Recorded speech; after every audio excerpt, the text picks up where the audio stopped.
Hi, Sheetal Goradia here. I am certified health and nutrition coach practicing from more than 10 years. आज हम कुछ ऐसे hot and trending topic के बारे में ही डिस्कशन करने वाले हैं। ये हॉट इसलिए है क्योंकि आजकल काफ़ी सारे डेथ्स इंडिया में हो या आउटसाइड इंडिया में हो, इस रीज़न से हो रहे हैं हाइपरटेंशन, जो कि रिलेटेड है डायरेक्टली हार्ट अटैक से। इसके बारे में हम आज डिस्कशन करने वाले हैं। ये कैसे होता है, क्या होता है, इसके क्या कॉजेज एंड सिम्टम्स है।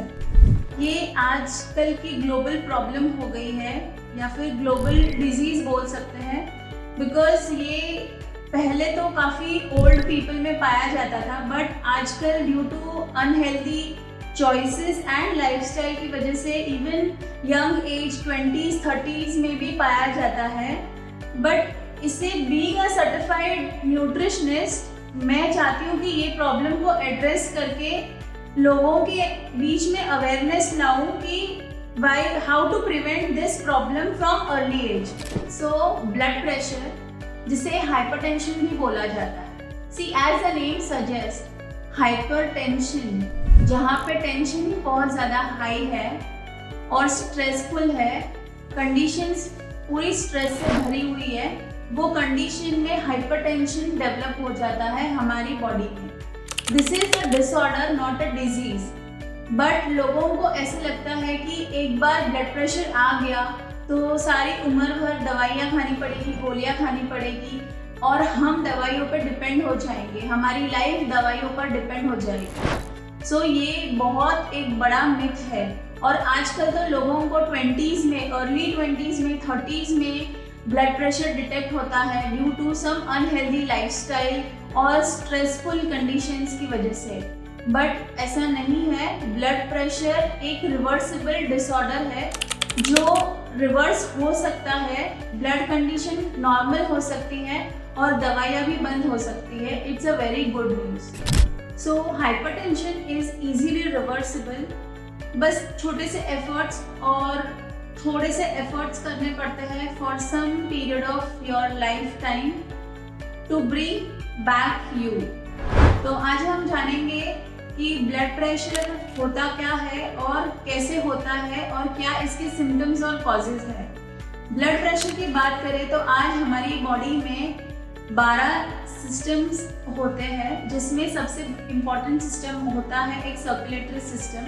सर्कुलेटरी सिस्टम वो सिस्टम है जो हमारी बॉडी में ब्लड सर्कुलेट होता है, ऑक्सीजनेटेड ब्लड सर्कुलेट होता है। हमारी बॉडी में ट्रिलियंस ऑफ सेल्स होते हैं, तो ये ब्लड हमारी बॉडी के सेल्स में न्यूट्रिएंट्स, हार्मोन्स और ऑक्सीजन पहुंचाने का काम करता है।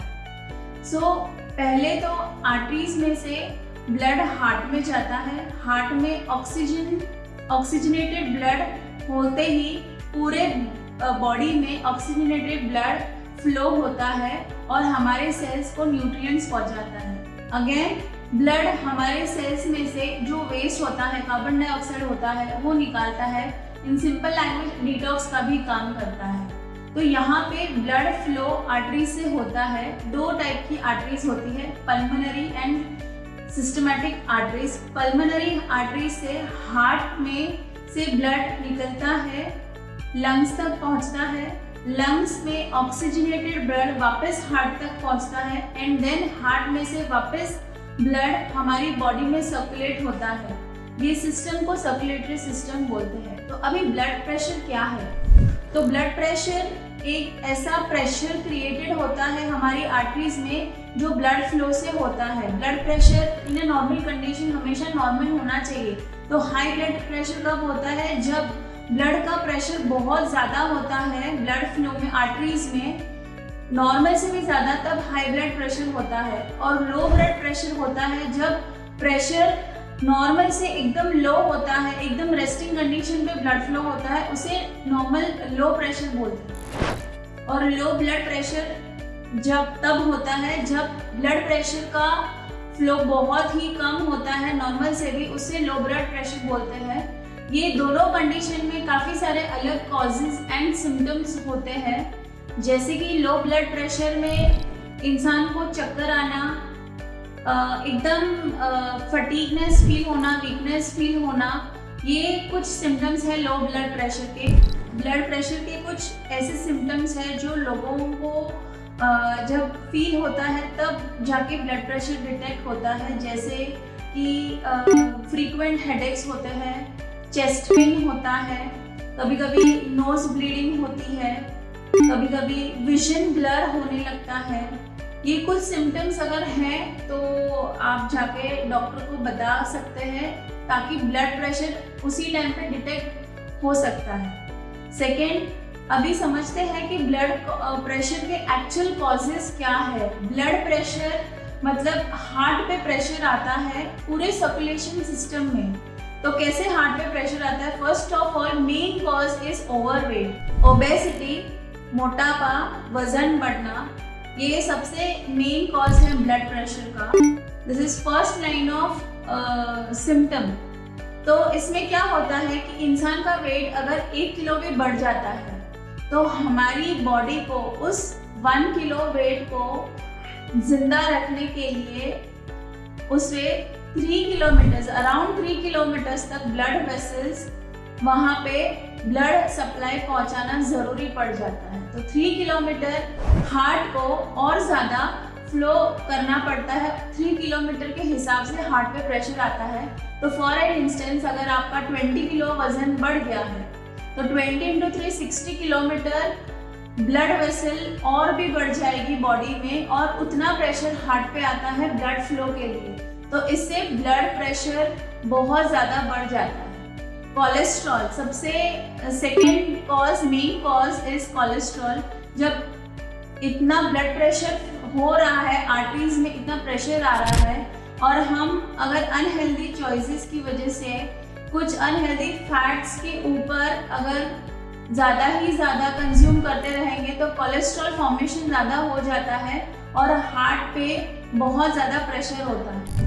Third main cause is stress. Stress में आजकल कॉम्पिटिटिव वर्ल्ड में सब लोगों को छोटी से छोटी या बड़ी से बड़ी चीज़ों के ऊपर स्ट्रेस आता है। स्ट्रेस से कॉर्टिसोल हार्मोन बढ़ जाता है, तो हार्मोनल इम्बैलेंस होता है। So continuously and frequently raise in cortisol levels causes a pressure in blood vessels, तो इससे ब्लड प्रेशर भी बढ़ जाता है।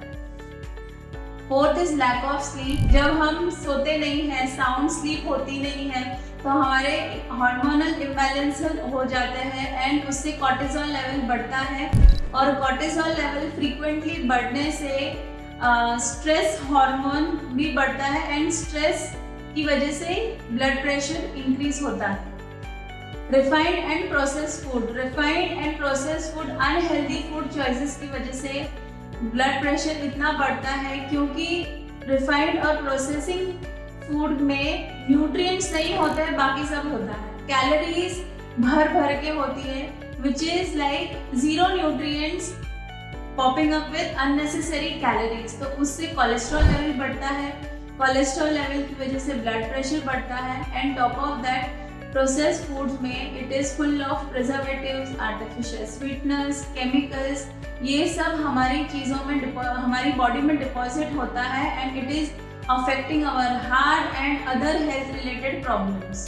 एक्सेसिव स्मोकिंग, स्मोकिंग की वजह से हार्ट रेट बढ़ने लगता है, ब्लड वेसल्स कंस्ट्रिक्ट होती है, हार्ट पे बहुत ज़्यादा प्रेशर आता है, लंग्स फुल जाने की वजह से lungs is not performing at a best rate, better rate, so lungs पे भी प्रेशर आता है। एक्सेसिव स्मोकिंग की वजह से ब्लड प्रेशर बढ़ता है and we get many cardiovascular diseases due to smoking. Blood pressure एक ऐसा कॉमन प्रॉब्लम आजकल हो गया है that due to smoking also may be in early 20s and 30s लोगों को आजकल ब्लड प्रेशर की बहुत सारी प्रॉब्लम्स होने लगी है। बट इफ़ यू इमेजिन कि अगर 20s में या 30s में आपको ब्लड प्रेशर डिटेक्ट होता है, you are continuously on medication and think that your life span is around 75 to 80 years and 30 से लेके 80s तक आप कंटिन्यूसली मेडिकेशन इतने सालों से day to day, years to years आप मेडिकेशन लेंगे, तो आप सोचिए कि ये मेडिकेशन की वजह से आपको कितने सारे साइड इफ़ेक्ट्स होते हैं। It is very very tough to believe that जिसका कोई साइड इफेक्ट नहीं, उसका कोई इफेक्ट भी नहीं। सो आप सोचिए कि to reverse the blood pressure, hypertension is very very important आज की दुनिया में, because no one has to depend on the medicine for years and years, क्योंकि हम दवाइयों के साथ पैदा नहीं हुए थे। सो हम दवाइयों के साथ भी नहीं मर सकते। इसीलिए हमें ये कंडीशन, हाइपरटेंशन, ब्लड प्रेशर या कोई अदर लाइफस्टाइल डिजीज को रिवर्स करना बहुत ज़्यादा ज़रूरी है to maintain a healthy life and to give that healthy life to our younger ones also.